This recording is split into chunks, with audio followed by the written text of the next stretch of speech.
नमस्कार मित्रांनो, तुम्हा सर्वांचं मीनाच्या रुचकर मेजवानी या चॅनलमध्ये खूप खूप स्वागत आहे. तर आपण आज बनवणार आहोत आमरस पुरी. ही उन्हाळ्यामध्ये जास्त बनवली जाणारी डिश आहे.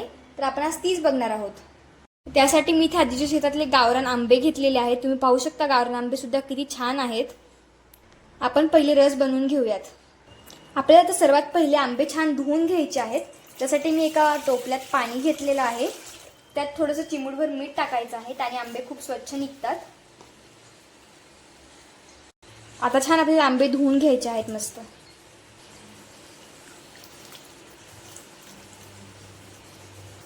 तर इथे सर्वात पहिले आपण आंबे सोलून घेणार आहोत. आपल्याला थोडासा रस वेगळ्या पद्धतीने बनवायचा आहे आज. तर इथे आता मी सर्व आंब्यांचे सालं काढून घेणार आहे.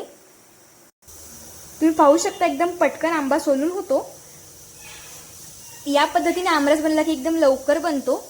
तर इथे मी ते सर्व आंबे सोलून घेतलेले आहेत. त्याच्यावर मी एक पुरणाची चाळणी ठेवलेली आहे. इथे आपल्याला आंबा फक्त चाळणीवर घासायचा आहे थोडासा हलका हाताने. याच्याने आपला रस लगेच छान तयार होतो. तुम्ही पाहू शकताय.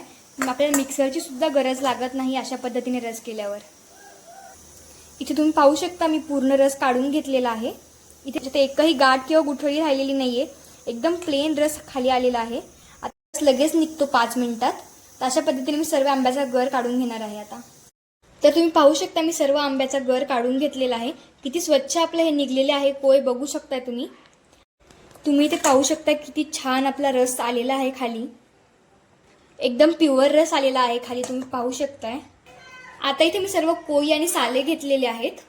आता याच्यावर मी थंड पाणी टाकणार आहे आणि थोडंसंच टाकायचं आहे, जास्त पाणी टाकायचं नाही. आणि याला छान धुवून घ्यायचं आहे. याच्यात जो पण थोडाफार रस राहिलेला आहे तोही निघून जाईल याच्यामध्ये. आता इथे मी स्वच्छ साली आणि कोई धुवून घेतलेले आहेत.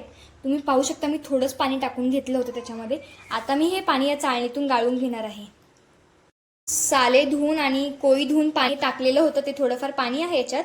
आता मी याच्यात 2 चमचे साखर टाकून घेणार आहे. तुम्ही गोड तुमच्या आवडीप्रमाणे कमी जास्त करू शकता. आमचे आंबे थोडे जास्त गोड आहेत त्यामुळे मी थोडीच साखर टाकणार आहे.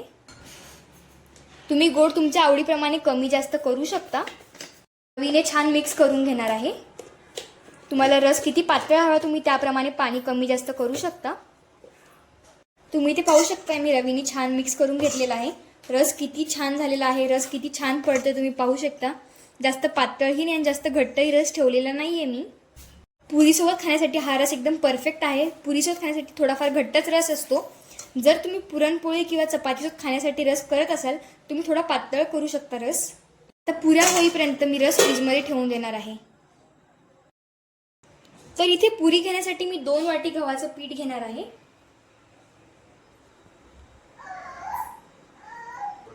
इथे मी अर्धी वाटी घेत आहे रवा. हा बारीक रवा आहे. त्याचबरोबर मी इथे या चमच्याने 2 चमचे बेसन घेतलेलं आहे. त्याच्या चवीप्रमाणे मीठ टाकून घ्यायचं आहे. आणि आता मी याच्यात 2 चमचे तेल टाकून घेणार आहे. आता आपल्याला छान मिक्स करून घ्यायचं आहे. कोरडा आहे तोपर्यंतच. आता याच्यामध्ये आपल्याला थोडं थोडं पाणी टाकून छान पीठ मळून घ्यायचं आहे. पाहू शकता मी पीठ किती छान मळून घेतलेलं आहे. जास्त घट्टही नाही आणि जास्त पातळही नाही हे पीठ. एकदम परफेक्ट पीठ आहे आपल्या पुरीसाठी. आता याच्यावर मी कपडा ठेवून 30 मिनिटं पीठ असं झाकून ठेवणार आहे. आता इथे आपल्या पिठाला 30 मिनिटं झालेली आहेत. तुम्ही पाहू शकता किती छान आपलं पीठ झालेलं आहे. आता आपण लगेच पुऱ्या बनवून घेणार आहोत छोट्या छोट्या. पहिले मी हातावर छोटे छोटे उंडे घेऊन त्याला गोल गोल करून घेणार आहे. तुम्हाला ज्या साईजची हवी आहे पुरी तुम्ही त्या साईजचे उंडे करून घ्या. तुम्ही पाहू शकता मी छोटे छोटे उंडे बनवून घेतलेले आहेत. आता याला कोरडं पीठ लावून आपल्याला लगेच लाटून घ्यायचं आहे. मी जास्त हे पातळही लाटणार नाही, थोडीशी जाडच ठेवणार आहे.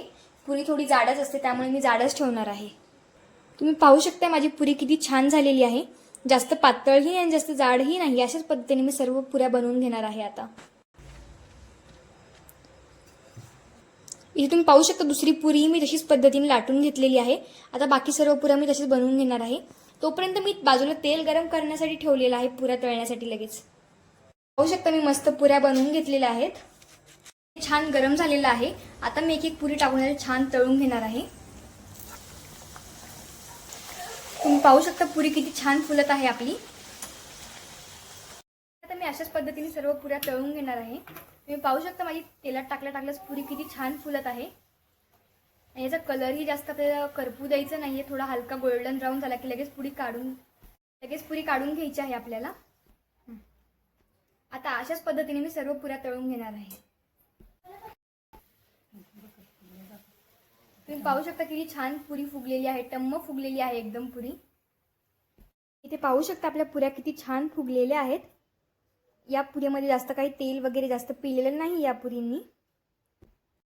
तुम्ही इथे पाहू शकता आपला रस सुद्धा किती घट्ट आणि प्युअर झालेला आहे.